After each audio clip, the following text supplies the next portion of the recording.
Halo teman-teman, kembali lagi bersama saya di channel Animal World. Hari ini saya ingin membahas tentang penyakit skabies yang pernah dialami oleh si Putih dan si Amoy. Ini hewan peliharaan saya dan ini hewan yang saya adopsi, dikasih orang. Bisa dilihat sendiri kondisi mereka sekarang. Ini pernah saya bikin konten yang tubuhnya kena skabies tapi sekarang udah sembuh. Nih si Amoy, kucing yang terkena skabies juga. Ini saya adopsi karena si pemiliknya katanya nggak sanggup mengobatinya. Oke teman-teman, ini video si Amoy waktu pertama sekali datang dengan tubuh penuh skabies, dan bisa kalian bandingkan video dia setelah saya obatin. Dan untuk video kelinci kalian bisa cek di video saya yang lain ya. Oke teman-teman, ini kita akan langsung bahas saja penyakit skabies ini ya, yang pernah dialami oleh kelinci dan si Amoy. Yang pertama, skabies itu apa ya? Skabies itu ialah penyakit kulit yang disebabkan oleh tungau atau parasit ya, yang bernama Sarcoptes caibi. Tungau ini hidup di bawah permukaan kulit dan mereka lebih aktif pada malam hari di saat suhu lembab. Jadi hewan kalian yang terkena ini, misalnya kucing, itu akan merasa sangat gatal ketika pada malam hari. Oke, pertanyaan yang lain dari komunitas akan dibaca oleh kameramen dan akan saya jawab. Penanganan kucing yang kena skabies.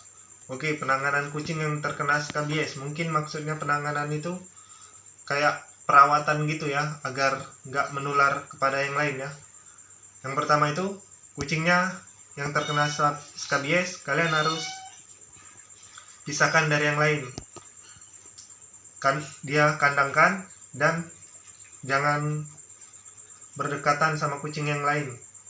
Makan segalanya harus jangan saling pinjam. Jadi buat kucing yang sedang sakit, kandangkan, wadah minum, segalanya buat kucing itu sendiri, jangan dicampur, jadi agar tidak menular ya.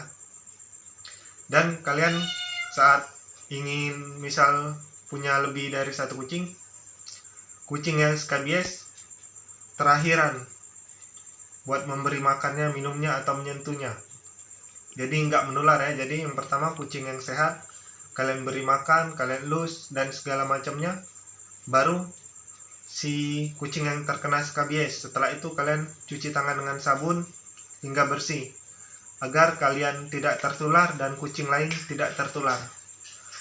Oke, pertanyaan selanjutnya. Penularan skabies.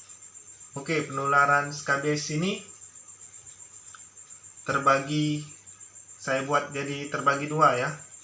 Yang pertama, secara tidak langsung dan secara langsung ya. Secara tidak langsung itu dimaksudkan misal kalian menyentuh kucing yang skabies, lalu kalian menyentuh kucing yang sehat.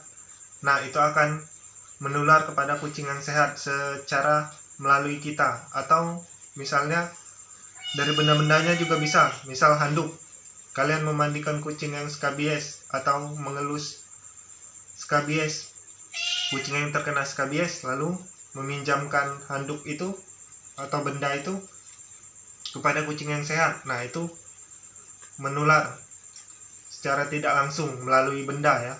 Dan kalau penularan secara langsungnya, kucing itu saling bersentuhan.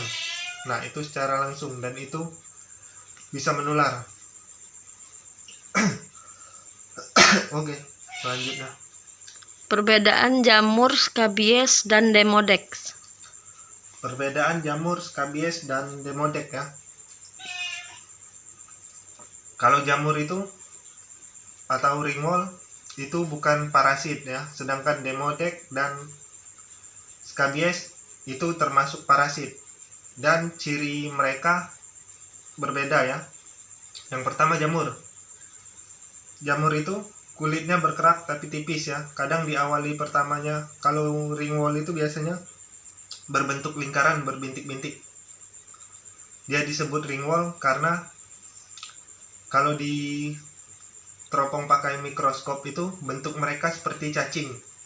Itulah dibilang worm, artinya kan cacing. Lalu bentuk ciri mereka itu ketika menginfeksi berbentuk lingkaran. Itulah kenapa dibilang ringworm, lingkaran cacing maksudnya.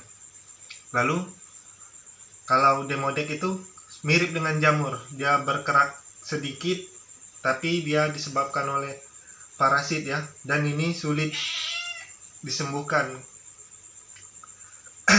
Dan kulit keraknya itu lebih banyak dibandingkan dengan jamur, penyebarannya juga lebih cepat. Dan kalau skabies itu awalnya itu di telinga biasanya ya, telinganya itu kulitnya gundul tapi berbintik-bintik awalnya, lalu di pinggiran telinga kucing itu akan muncul kerak sedikit, lalu lama-kelamaan kerak itu menjadi tebal, bahkan menyebar sampai ke muka dan tubuh yang lain. Oke, itulah mungkin cirinya. Oh iya, kalau bentuk ciri wujudnya kalau di mikroskop itu, kalau si jamur tadi kayak cacing ya, kalau demodek itu dia berbentuk kepompong kayak ulat tapi memiliki kaki di depan, mirip dengan kepompong. Lalu kalau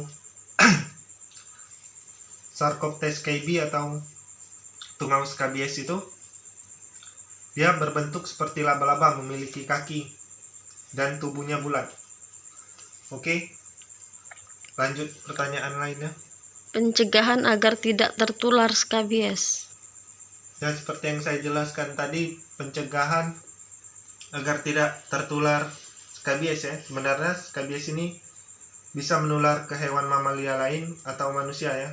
Yang penting seperti yang saya jelaskan tadi, ketika bersentuhan dengan mereka yang terkena skabies, kalian harus mencuci tangan dengan sabun sampai bersih.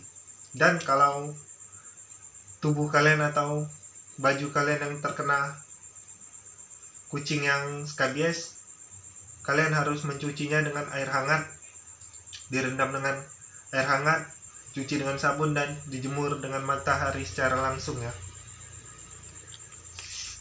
Dan kalau buat hewannya seperti yang tadi saya bilang, kandangnya harus dibersihkan, jaga jarak, jangan dipinjamkan benda-benda yang bersentuhan dengan skabies itu. Oke, selanjutnya. Pengobatan untuk hewan yang kena skabies. Pengobatan untuk hewan yang terkena skabies sebenarnya banyak ya. Kalau skabiesnya cuma sedikit, kalian bisa memandikannya dengan sampo yang mengandung sulfur, seperti sampo anti kutu atau anti jamur ya, yang mengandung sulfur. Ya, bisa beli di pet shop ya. Dan cara yang kedua itu dengan menggunakan obat semprot yang jenisnya ini buat skabies ya. Biasa saya pakai Skadik, obat semprot itu. Kebanyakan orang nggak bisa sembuh karena mereka salah dalam menggunakannya. Caranya itu, skabies itu harus dikutis dulu sampai bersih, lalu dikuncang obatnya dan disemprot pada skabies itu. Dan cara lainnya itu, kalau sudah parah, kalian bisa dengan cara disuntik dengan obat skabies ya, atau anti parasit juga bisa, seperti Wormectin atau jenis-jenis obat Ivermectin lainnya. Oke, selanjutnya. Apakah skabies menular pada musang? Apakah skabies menular pada musang? Jawabannya iya, karena semua hewan mamalia bisa tertular oleh hewan yang terkena skabies, atau manusia yang terkena skabies pun bisa menularkan pada hewan. Jadi bukan pada kucing, musang, bahkan pada kelinci, hamster, dan seperti sapi dan kambing pun bisa terkena skabies ya. Dan itu mereka bisa saling menular ke manusia atau ke mamalia lainnya. Oke, pertanyaan selanjutnya. Apakah skabies menular pada manusia? Ya, seperti yang saya bilang tadi, Skabies ini parasit yang menular. Jadi pada manusia dan hewan dia bisa menular secara langsung ataupun tidak langsung. Oke, selanjutnya. Apa obatnya bila tertular pada manusia? Oke, ini banyak banget juga dari komunitas kucing pertanyaan tentang apa obat kita bila tertular skabies dari hewan peliharaan kita ya. Karena banyak yang bilang nih, dia sudah berapa kali ke dokter dan dapat obat dari dokter tapi nggak sembuh-sembuh. Selama ini saya tertular jamur ataupun skabies, saya hanya mengobati dengan menggunakan sampo kucing itu sendiri, yaitu sampo yang mengandung sulfur ya. Caranya itu, jamur atau skabies itu kalian beri sampo itu, dioles, didiamkan, lalu dikucak-kucak sampai perih kulitnya, lalu diamkan berapa menit dan bilas. Ulangi sampai 2 kali sehari. Biasanya kulit itu akan mengering dan mengelupas sendiri, lalu sembuh. Oke, pertanyaan selanjutnya. Apakah skabies bisa membuat hewan mati? Apakah skabies bisa membuat hewan mati? Jawabannya iya. Karena skabies itu termasuk parasit ya. Kalau jumlahnya sedikit itu masih aman, tapi kalau jumlahnya sudah hampir seluruh tubuhnya, itu bisa membahayakan. Mengapa? Karena skabies itu parasit. Parasit itu hidup menggantungkan diri pada organisme yang ditumpanginya. Ya, misal contohnya kucing nih, terkena skabies oleh parasit itu ya, parasit Sarcoptes KB. Nah, mereka akan memakan nutrisi tubuh yang penting buat si kucing. Jadi kalau jumlahnya terlalu banyak, mereka akan memakan jumlahnya juga banyak. Jadi si kucing akan kekurangan nutrisi. Itu akan membuat si kucingnya menjadi sakit dan bisa juga sampai ke kematian.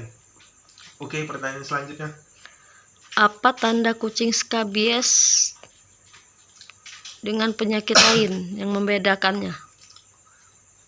Oke, sebenarnya ada beberapa penyakit yang mirip dengan skabies ya, gejalanya. Yang kalau skabies kan kupingnya gundul pertamanya itu, lalu muncul bintik-bintik kecil pertama di kulit itu, dan setelah itu muncul kerak tipis di bagian ujung telinganya yang terus menebal dan menumpuk semakin tebal ya.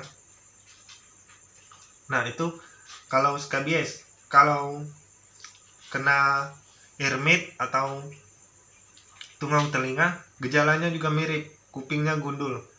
Tapi dia akan menyebabkan, biasanya itu kucing akan menggarut di bagian belakang telinga.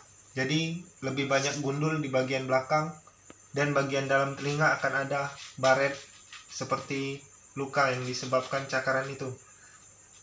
Itu terkena hermit, bukan skabies ya. Bisa dicek kotoran telinganya pakai mikroskop. Dan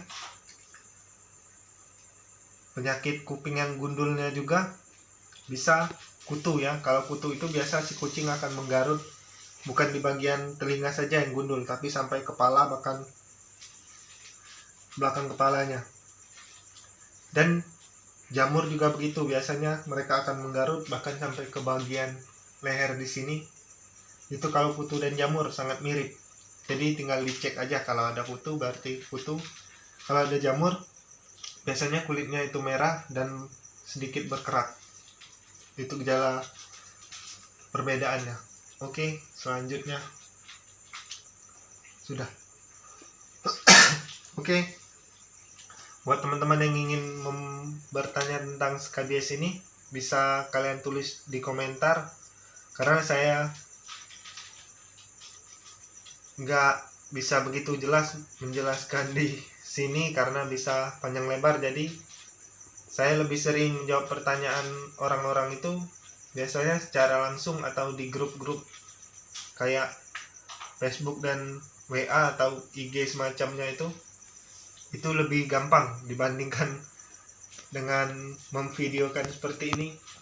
Jadi mohon maaf kalau ada yang salah kata atau kurang. Oke, jangan lupa di like, subscribe video ini, dan di share buat teman-teman yang